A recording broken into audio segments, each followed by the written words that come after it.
Let's take a look at the Jets' preseason profile. Looking back to the key additions, Terrell Pryor, Trumaine Johnson, and Avery Williamson, the inside linebacker coming on over from Tennessee. So I really love the signing of Trumaine Johnson. I think it provides a lot of veteran leadership in that secondary. They re-signed Mo Claiborne. That's very important from a chemistry standpoint. Then you have Williamson, performed really well for that Tennessee defense, and he comes on over and replaces Demario Davis in a sense. And then Terrell Pryor is more of a dart throw, if you will, and he struggled mightily for the Redskins last year, plus he had ankle surgery and missed all of OTAs and minicamps. So as the New York Post puts it, it's all or nothing for Pryor and the Jets. But overall, the Jets had a pretty good offseason, and plus the draft, Sam Darnold, a lot of promise with him. Could he be the Week 1 starter for the New York Jets? Big time question mark. I'll get to that a little bit later. But Darnold, a lot of upside. He's a raw project, and it'll take some time in my opinion. But when I grade an offseason, I look at, did the team get better on paper? And the Jets did that. They got better on that front seven. They got better in the secondary. Yes, they lost the likes of Demario Davis, whom I mentioned. Mo Wilkerson was really addition by subtraction.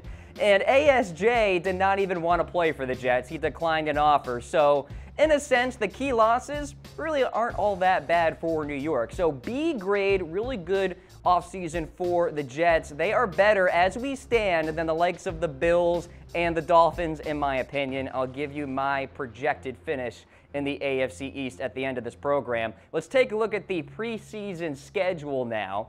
Falcons to kick it off, followed by Washington against the Giants in that dress rehearsal game, and then at Philadelphia to round out the preseason. Let's zone in on that dress rehearsal game. Giants-Jets, August 24th, 7:30 Eastern Time. Set your calendars.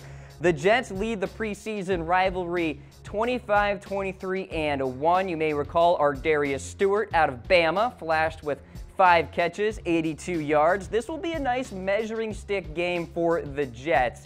First off, where does Sam Darnold play within this game? Is it the first series, maybe a couple series later, maybe towards the third quarter? Could it be Bridgewater who starts this game?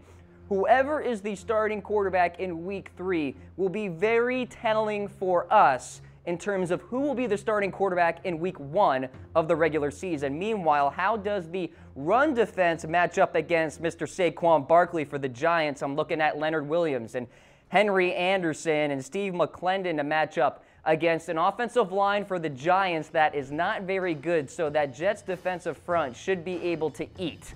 All right, so Giants-Jets, Week 3 of the preseason.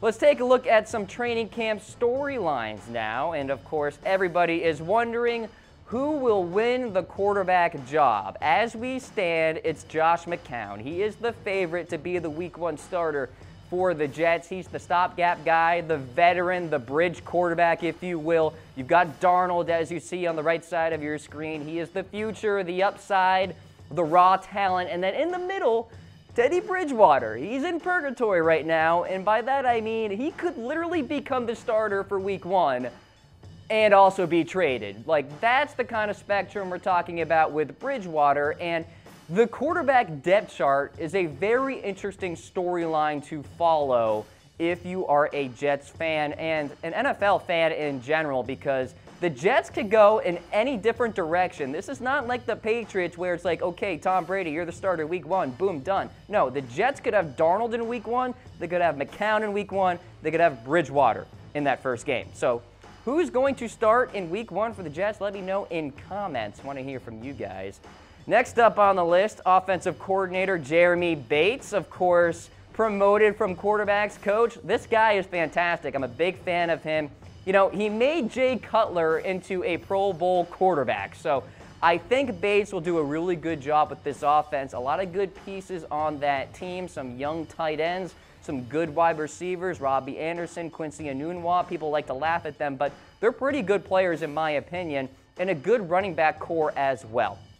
Meanwhile, the secondary, is it going to improve? Trumaine Johnson will be a big reason why. Adds veteran leadership to that back end there. Mentioned Mo Claiborne at the beginning of the show as well. Re-signing him was pretty important.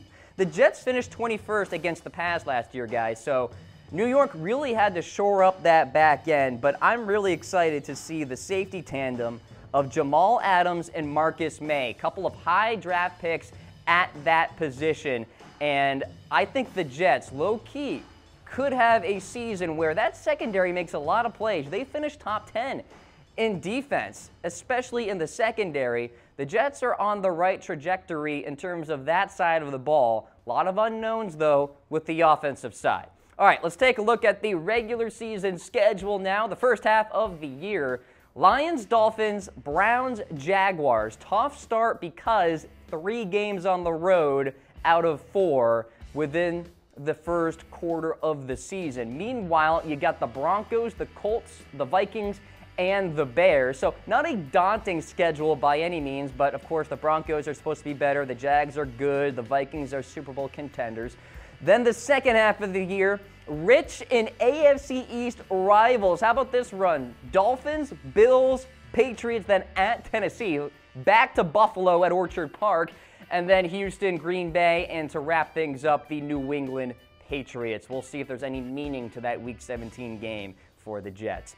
All right, guys, in terms of Super Bowl 53 odds, the Jets have the longest odds to hoist the Lombardi Trophy. They are not Super Bowl contenders, but they will finish second in the AFC East. I think they are better than Buffalo. I think they are better than Miami. I have no idea what the Dolphins are doing, and I think the Bills only minorly got better.